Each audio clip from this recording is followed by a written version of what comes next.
El sonido de las copas de cristal chocando resonó en el exclusivo restaurante de Polanco. Mateo Vargas, el magnate de bienes raíces más temido de la Ciudad de México, miró a su socio Diego Navarro con una sonrisa arrogante. Diego acababa de insinuar que el éxito de Mateo se debía a su linaje y no a su talento, y que jamás podría convertir algo ordinario en oro. Fue entonces cuando surgió la apuesta. $1.000.000 a que Mateo no podía elegir a cualquier mujer de la calle, casarse con ella y hacerla pasar por una dama de la alta sociedad en menos de un mes, engañando a todos sus exigentes inversionistas. Mateo, cegado por su propio ego y acostumbrado a ganar, aceptó sin dudar. Su mirada se desvió hacia la enorme ventana del lugar y se detuvo en una pequeña cafetería al otro lado de la calle.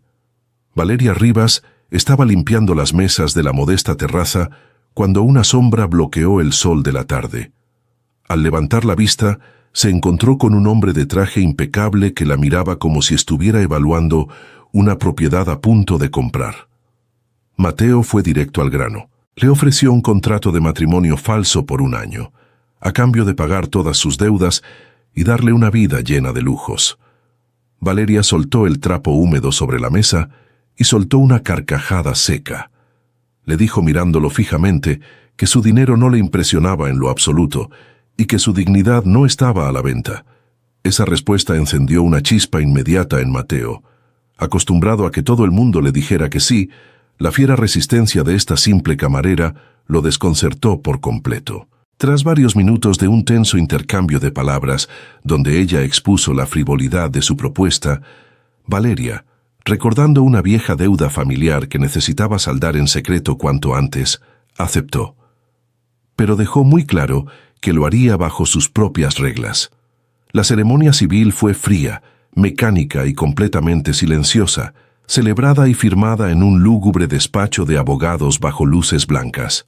No hubo besos, ni sonrisas, ni celebraciones de ningún tipo. Cuando llegaron al inmenso penthouse de Mateo en Santa Fe, él intentó entregarle una tarjeta de crédito sin límite para que se comprara ropa de diseñador. Valeria la rechazó de inmediato, dejándola abandonada sobre la mesa de cristal. Le advirtió que cumpliría su parte del trato frente a las cámaras y en los eventos públicos, pero que jamás sería una muñeca de porcelana comprada con su infinita chequera. Diego, presente en la primera cena de presentación oficial de la pareja, observaba cada movimiento de Valeria con ojos entrecerrados como un depredador, buscando el más mínimo error de etiqueta para ganar su apuesta y, de paso, destruir la reputación de su socio. Los días siguientes estuvieron llenos de roces constantes. Mateo intentaba controlar su agenda y su vestuario, mientras ella lo desafiaba abiertamente en cada oportunidad. En una ocasión, durante una acalorada discusión en el lujoso despacho de él, Valeria le dijo sin titubear que él podía tener millones guardados en el banco, pero que su vida estaba completamente vacía de significado real. Esa noche, el silencio entre ellos fue profundo y doloroso. Sin embargo, en un exclusivo evento de caridad esa misma semana, un inversor francés intentó incomodar a Mateo, haciendo preguntas técnicas y capciosas en su idioma natal. Para absoluta sorpresa de todos los presentes, Valeria intervino con elegancia, respondiendo en un francés perfecto y refinado, salvando la negociación por completo. Mateo la miró con una mezcla de fuerte sospecha y una innegable atracción. Algo no cuadraba en absoluto. Una simple camarera no conocía los protocolos de la realeza europea ni manejaba los negocios internacionales con esa asombrosa naturalidad. La verdad estalló de la peor manera posible en el momento más inoportuno. Durante la gran gala anual de la empresa, Diego Navarro tomó el micrófono del escenario principal. Con una sonrisa perversa e inyectada de ambición, proyectó unos documentos confidenciales en la enorme pantalla del salón. La música se detuvo y el lugar quedó en un silencio sepulcral cuando el rostro de Valeria apareció junto al prestigioso apellido Mendizábal. Diego gritó ante todos los invitados que Mateo era un completo fraude y que su supuesta esposa no era una inspiradora historia de superación, sino la heredera fugitiva de la enorme fortuna Mendizábal.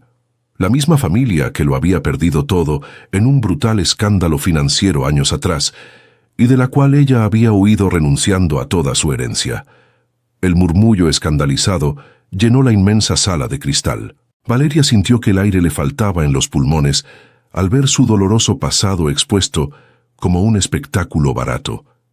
De regreso en el penthouse, la ruptura fue inevitable y devastadora. Mateo se sintió profundamente traicionado, utilizado y humillado públicamente. Ciego de ira, la acusó de ser una espía corporativa y de haber planeado toda la farsa desde el primer segundo. Valeria, con el corazón roto por las crueles acusaciones y reviviendo el agudo dolor de su familia destruida, no intentó defenderse y se encerró en su habitación. Pasaron semanas de un silencio gélido e insoportable en aquel enorme apartamento. Pero en medio de esa frialdad, Mateo descubrió con terror cuánto la necesitaba a su lado. Dejó de asistir a las fiestas de la alta sociedad y su vida se volvió gris. Una mañana lluviosa, Valeria despertó sintiéndose débil y con una fiebre terrible. Al salir a trompicones de su cuarto, encontró a Mateo en la cocina.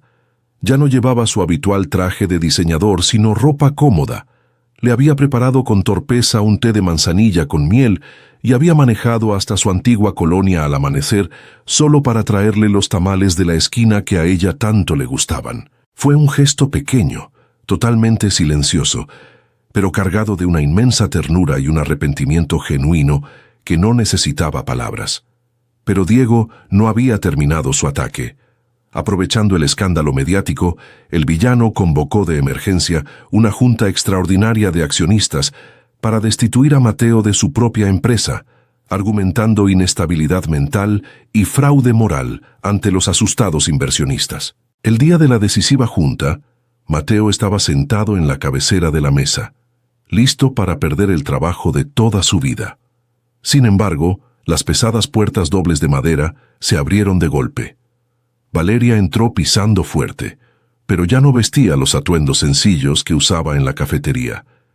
Llevaba el porte imponente, la cabeza en alto y la mirada de fuego de la verdadera y legítima heredera Mendizábal. Con una gruesa carpeta en la mano, reveló que durante aquellas semanas de silencio había recuperado en secreto el control legal de las pocas acciones que le quedaban a su difunto padre. No solo eso, sino que entregó a los directivos pruebas irrefutables y rastreos bancarios que demostraban que Diego había estado desviando millones de dólares de la empresa de Mateo para intentar comprar su propia destitución. La sala estalló en indignación. Los inversionistas le dieron la espalda a Diego al instante. Su rostro palideció de terror mientras el equipo de seguridad del corporativo lo tomaba por los brazos y lo escoltaba hacia la salida, arrebatándole para siempre todo el poder y el prestigio que tanto anhelaba. Esa misma noche, en el tranquilo balcón del penthouse, las luces de la inmensa ciudad brillaban a sus pies como un mar de estrellas. Mateo se acercó a Valeria lentamente, le tomó las manos con delicadeza y por primera vez en su vida entera dejó caer por completo su pesada armadura de orgullo. Le pidió perdón, no con promesas corporativas vacías, sino admitiendo sus miedos más profundos y su absurda arrogancia. Le confesó con la voz rota que aquella estúpida apuesta había sido el mayor error de su vida, pero también su mayor y más hermosa bendición, porque se había enamorado perdidamente de la mujer valiente que lo había desafiado y puesto en su lugar desde el primer día en la terraza. Valeria, viendo la innegable sinceridad brillando en los ojos del hombre que amaba, sonrió suavemente y acortó la distancia entre los dos, sellando su profundo perdón con un beso lento que borraba por completo cualquier rastro del frío contrato que alguna vez los había unido. Los meses se pasaron rápidamente y el frío invierno dio paso a una primavera luminosa y cálida. Lejos del ruido corporativo, de las traiciones y del estrés de la gran ciudad, en una pequeña y hermosa hacienda a las afueras, celebraron una nueva ceremonia, pero esta vez íntima y real. No hubo prensa escondida en los arbustos, ni firmas frías en papeles legales, ni socios envidiosos. Solo estaban ellos dos, prometiéndose un amor verdadero y eterno frente a un sencillo altar lleno de flores blancas. Juntos, comenzaron a reconstruir el legado limpio de la familia de Valeria, uniendo sus vidas, sus pasiones y sus sueños para siempre. Si esta emocionante historia tocó tu corazón y te hizo creer en la fuerza de las segundas oportunidades, compártela con alguien que necesite escuchar un buen relato de amor verdadero. Suscríbete al canal para que podamos acompañarnos en las próximas historias que tenemos preparadas para ti. Nos vemos en la próxima aventura. El implacable Santiago Montesinos miró el reloj en su muñeca con impaciencia, mientras su abuelo Arturo golpeaba el bastón contra el piso de mármol del despacho. El ultimátum había sido claro y resonaba en las frías paredes del corporativo Montesinos. O Santiago se casaba antes de finalizar el mes para proyectar una imagen de estabilidad familiar, o perdería la presidencia de la empresa que él mismo había levantado hasta la cima. Acostumbrado a ver la vida como un simple tablero de ajedrez, Santiago bufó con fastidio y salió de la oficina dispuesto a resolver el problema con su estrategia de siempre: comprar una solución. Afuera, su nueva asistente personal, Isabela Cárdenas, acomodaba unas carpetas. Llevaba apenas 2 semanas soportando los desplantes y la fría arrogancia de su jefe, pero mantenía la mirada firme cada vez que él intentaba intimidarla. Santiago se detuvo frente a su escritorio y, sin rodeos ni tacto alguno, le ofreció $1.000.000 y un contrato blindado de matrimonio por 1 año. Isabela soltó el bolígrafo, se puso de pie y le dijo directamente a la cara que su dinero no le servía para comprar el respeto de nadie y que no estaba interesada en ser su marioneta corporativa. La firmeza en su voz descolocó a Santiago, quien esperaba sumisión inmediata. Sin embargo, tras unos segundos de intensa mirada, Isabela tragó saliva y, recordando una deuda asfixiante que carcomía a su familia desde hacía años, terminó aceptando. Pero dejó muy claro que en la casa ella tendría su propio espacio y que nadie, ni siquiera el gran Santiago Montesinos, le daría órdenes fuera del horario de oficina. La boda fue un trámite gris y burocrático. En el juzgado, Isabela rechazó rotundamente el ostentoso anillo de diamantes que Santiago intentó ponerle, sacando de su propio bolsillo una sencilla argolla de plata que perteneció a su madre. Entre los pocos asistentes se encontraba Elena Villalobos, la rencorosa ex prometida de Santiago, quien observaba la escena con una copa de champán en la mano y una sonrisa envenenada, segura de que esa farsa no duraría ni 1 mes. Al llegar a la inmensa mansión en las lomas de Chapultepec, Isabela se encerró en su habitación asignada, marcando una línea invisible pero infranqueable entre el lujo excesivo de él y la austera dignidad de ella. Con el paso de las semanas, la dinámica en la oficina y en la casa comenzó a cambiar. Las provocaciones de Santiago chocaban contra la inteligencia afilada de Isabela. Durante una cena con inversionistas extranjeros, Elena intentó humillar a Isabela, insinuando que su único talento era servir café. En lugar de encogerse, Isabela respondió con una brillante exposición sobre las proyecciones del mercado latinoamericano, dejando a todos maravillados y a Elena hirviendo de rabia. Esa misma noche, al regresar a casa, Santiago encontró a Isabela dormida sobre la mesa del comedor, rodeada de documentos. Con un gesto torpe pero genuino, la cubrió con una manta. La atracción entre ambos crecía silenciosamente, colándose por las grietas de su acuerdo comercial. Pero el pasado siempre encuentra la forma de salir a la luz. Una tarde, buscando unos reportes en el archivo personal de Santiago, Isabela encontró una vieja carpeta de adquisiciones. Al leer los nombres, el mundo se le vino abajo. El corporativo Montesinos era la misma empresa que 5 años atrás había lanzado una agresiva absorción hostil que llevó a la quiebra a la modesta compañía de transportes de su padre, destruyendo su salud y dejando a su familia en la miseria. Cuando Santiago entró al despacho, la confrontación fue desgarradora. Con lágrimas de rabia y dolor puro, Isabela le gritó que todo el lujo que lo rodeaba estaba construido sobre las ruinas de familias como la suya. El golpe de realidad dejó a Santiago sin palabras. sintiendo por primera vez el peso real de su propia ambición desmedida. El distanciamiento que siguió fue absoluto y helado. Isabela dejó de hablarle, limitándose a cumplir su trabajo con una frialdad robótica. Santiago, sintiendo un vacío abrumador en su pecho, intentó acercarse sin éxito. No compró joyas ni envió rosas espectaculares. En su lugar, pasó noches enteras sin dormir, investigando el caso del padre de Isabela, y movió silenciosamente todas sus influencias legales para restituir las propiedades embargadas y limpiar el nombre de la familia Cárdenas, dejando los documentos oficiales sobre el escritorio de ella sin ninguna nota de remite. Justo cuando las cosas parecían calmarse, Elena Villalobos dio su golpe maestro. Filtró a la prensa sensacionalista un supuesto expediente que afirmaba que el matrimonio era un fraude y que Isabela se había infiltrado en la empresa para robar información confidencial y vengar a su padre.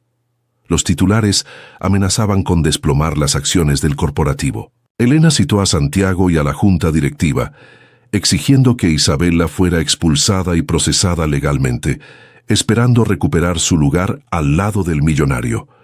Sin embargo, durante la frenética conferencia de prensa convocada para calmar el escándalo, Isabela y Santiago tomaron el control de los micrófonos. Con una calma sepulcral, reprodujeron una grabación de seguridad que Isabela había rescatado de los servidores. En el audio se escuchaba claramente a Elena Villalobos sobornando a un auditor interno para fabricar el supuesto fraude y chantajear a la empresa. Los flashes de las cámaras cegaron a Elena, quien palideció de terror.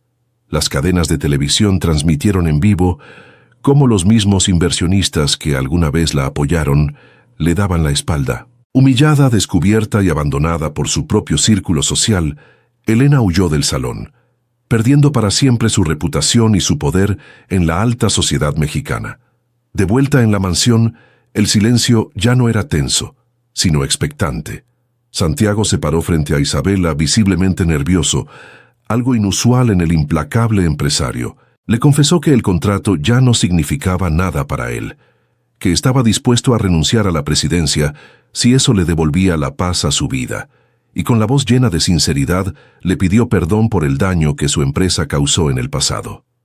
Mirándola a los ojos, le dijo que se había enamorado perdidamente de la única mujer que tuvo el valor de no dejarse deslumbrar por su dinero. Isabela, con el corazón acelerado, vio al hombre vulnerable detrás del traje a la medida y, sonriendo con ternura, acortó la distancia para besarlo, sellando un nuevo comienzo.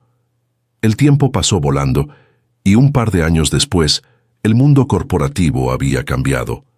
En una iluminada y moderna oficina en la Colonia Condesa, Isabela inauguraba su propia empresa de logística sustentable. Santiago la observaba desde la primera fila, no como el arrogante millonario que alguna vez fue, sino como el esposo más orgulloso del mundo, aplaudiendo de pie el éxito de la mujer que le enseñó a amar de verdad. Si esta historia te emocionó y te hizo suspirar, no olvides compartirla con alguien que necesite un recordatorio de que el amor lo conquista todo. Suscríbete al canal para no perderte nuestras próximas historias románticas. Nos vemos en la próxima aventura. El sonido de la lluvia golpeaba con furia los enormes ventanales del bufete de abogados en el Paseo de la Reforma. Leonardo Castañeda, el heredero más codiciado y despiadado del sector tecnológico, escuchaba con la mandíbula apretada la lectura del testamento de su difunto padre. Rodrigo Alcántara, el abogado de la familia y un hombre de sonrisa resbaladiza, leyó la cláusula final con evidente satisfacción. Para tomar el control definitivo del grupo Castañeda, Leonardo debía casarse en menos de 7 días con una mujer que no tuviera absolutamente ningún vínculo con el mundo empresarial. De lo contrario, toda la fortuna pasaría a un fideicomiso controlado por el propio Rodrigo. Furioso ante lo que consideraba una trampa absurda de su padre desde la tumba, Leonardo salió de la oficina decidido a encontrar una solución rápida y sin ataduras sentimentales. Esa misma tarde, mientras realizaba una visita de relaciones públicas a un hospital público para limpiar su imagen, Leonardo se cruzó en el pasillo con Sofía Robles. Ella era una enfermera pediatra que, sin importarle las cámaras ni los reporteros, estaba regañando severamente a un administrador por la falta de insumos médicos para sus pequeños pacientes. Intrigado por su valentía, Leonardo la acorraló en la sala de descanso y le ofreció un trato directo. Pagaría la remodelación completa del ala infantil a cambio de un matrimonio por contrato de 1 año. Sofía lo miró de arriba abajo, soltó una risa amarga y le dijo que su arrogancia era la enfermedad más grave que había visto en ese hospital. Sin embargo, al pensar en los niños que necesitaban esos equipos con urgencia, aceptó, dejando muy claro que su vida seguiría siendo la misma y que él no tendría ningún derecho sobre ella. La boda se llevó a cabo en una pequeña notaría de la ciudad, un trámite frío y veloz donde no hubo vestidos blancos ni promesas de amor. Al mudarse al ultramoderno departamento de Leonardo en Polanco, Sofía se negó a utilizar la enorme tarjeta de crédito que él dejó sobre la encimera de la cocina. Continuó usando el transporte público al amanecer y preparando sus propios almuerzos en recipientes de plástico, ignorando al chef privado. Rodrigo, el abogado, observaba esta extraña dinámica desde la distancia, contratando investigadores en secreto, convencido de que encontraría la forma de anular ese matrimonio y quedarse con el control absoluto del corporativo. Los choques entre sus dos mundos eran constantes y llenos de fricción. Leonardo exigía que ella lo acompañara a cenas de gala vistiendo ropa de diseñador, y ella le respondía que su única obligación era sonreír para las fotos, no convertirse en un maniquí vacío. Pero la barrera comenzó a ceder una tarde en la que Leonardo, por obligación de prensa, acudió al hospital a entregar juguetes. En lugar de posar para la foto y marcharse, Sofía lo obligó a sentarse en el suelo y leerle un cuento a un niño en recuperación. Por primera vez en su vida adulta, Leonardo bajó la guardia. Esa noche, compartieron una cena sencilla en la cocina del departamento, riendo por primera vez y dejando que una atracción intensa e inesperada se apoderara de ellos.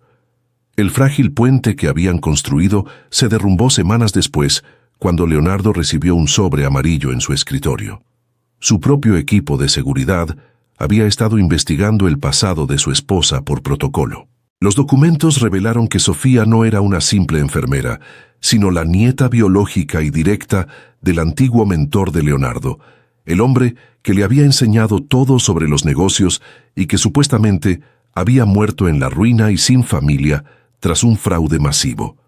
Leonardo, sintiéndose utilizado y paranoico, pensó que ella se había infiltrado en su vida para vengarse.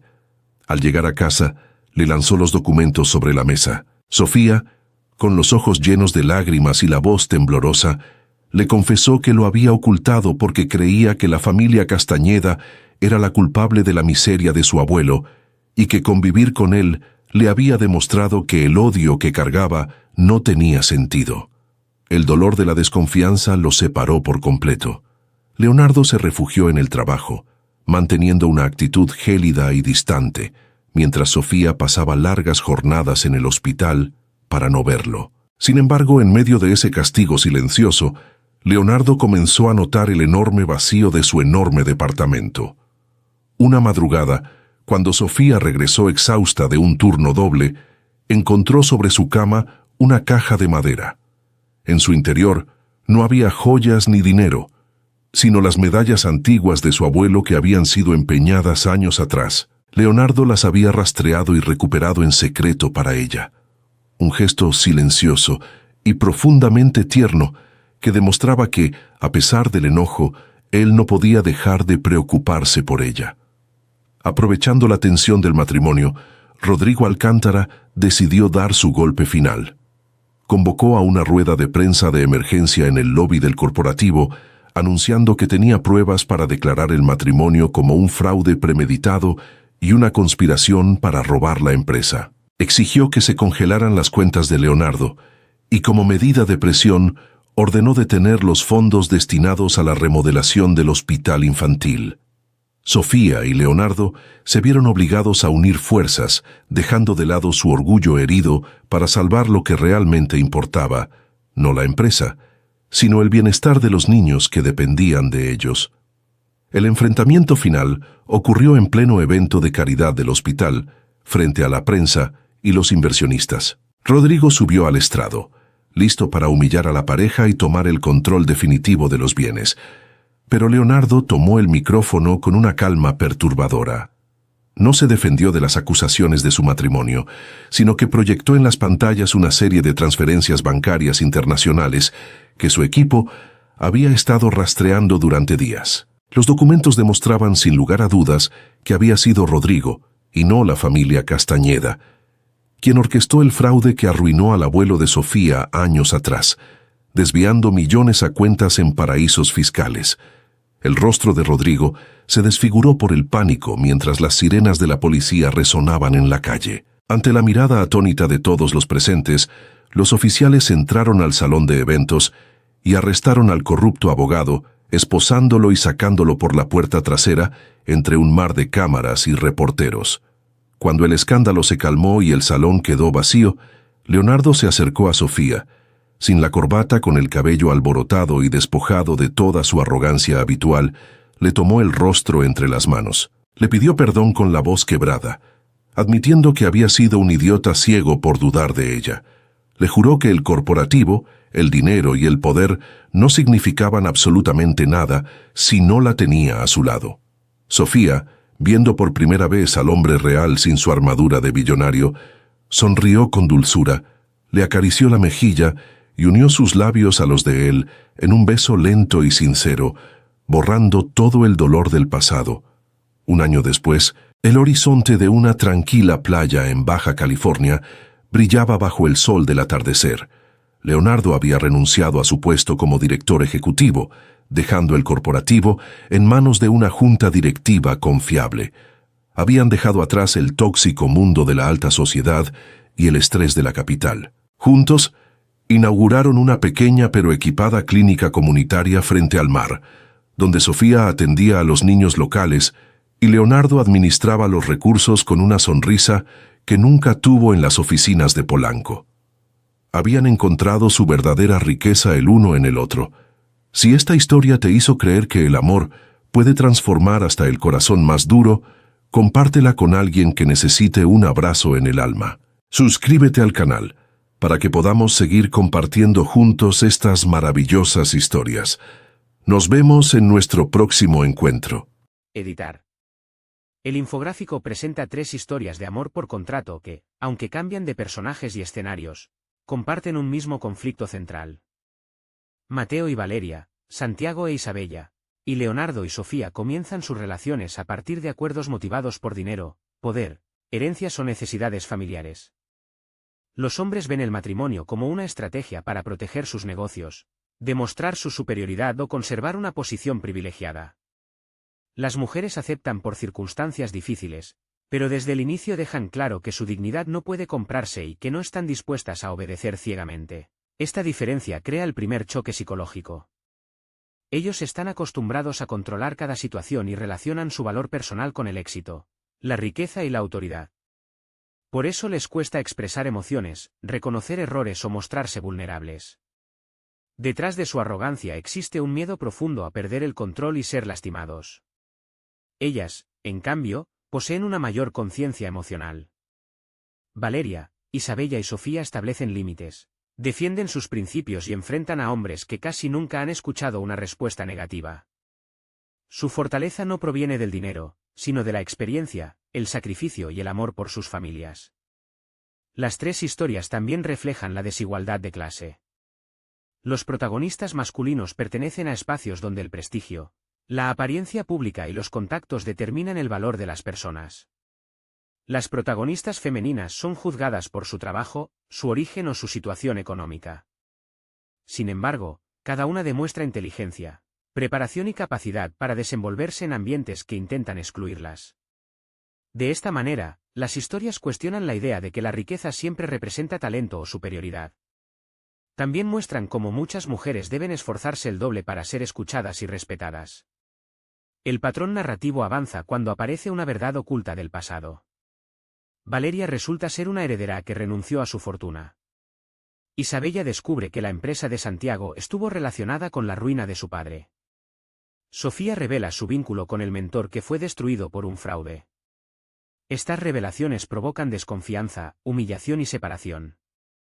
Los hombres interpretan los secretos como traiciones porque todavía observan las relaciones desde la lógica del poder y la competencia.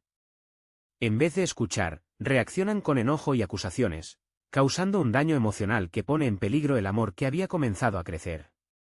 Los villanos aprovechan esas heridas para manipular la situación. Diego utiliza el fraude y la exposición pública. Elena actúa por celos y deseo de recuperar su posición. Rodrigo recurre al chantaje, la corrupción y el abuso legal. Los tres representan una forma de poder sin ética, donde las personas son tratadas como herramientas para alcanzar prestigio o riqueza. Su derrota no ocurre solamente por un acto de fuerza, sino porque las protagonistas y los protagonistas deciden enfrentar la verdad, reunir pruebas y trabajar juntos. La transformación más importante sucede cuando los hombres comprenden que pedir perdón no es suficiente. Deben reparar el daño con acciones concretas. Mateo cuida a Valeria cuando está enferma. Santiago devuelve a la familia de Isabella lo que perdió injustamente. Leonardo recupera las pertenencias del abuelo de Sofía y protege el hospital. Estos gestos muestran que el amor verdadero no se demuestra con regalos costosos, sino con empatía, responsabilidad y respeto. Al final, los contratos pierden su valor porque las relaciones dejan de estar basadas en la conveniencia. Cada pareja construye una nueva vida después de reconocer sus errores y enfrentar las consecuencias del pasado. El aprendizaje principal es que el dinero puede resolver problemas materiales, pero no puede comprar dignidad, confianza ni afecto. La vulnerabilidad no representa debilidad, sino la capacidad de reconocer el dolor, abandonar el orgullo y cambiar. Las tres historias enseñan que una segunda oportunidad solo tiene sentido cuando existe verdad, reparación y una decisión genuina de amar sin controlar.